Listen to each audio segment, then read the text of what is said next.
So today I want to show you how to draw this syllable hum, Tibetan syllable that means the enlightened mind.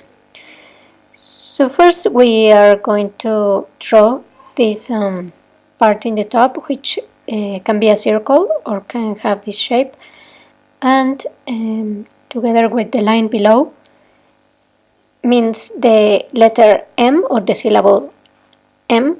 So in the hum, that will be the M. Then we're drawing the Ha, letter H, and below this actually doesn't have a sound. It's like a syllable A or a connecting, and it's connecting with this vowel U, which comes at the bottom. So is HU and the M comes in the top. Hum.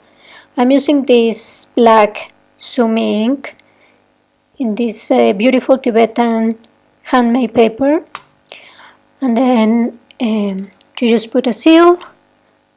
It's not very difficult. You use like a flat brush, black ink, and I tend to make this seal, so you can do just your signature or tend to make a seal of your own design, your own choice.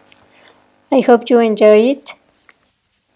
And please leave your comments if you have any comments. Here I'm going to show you a picture of the final image with a close-up.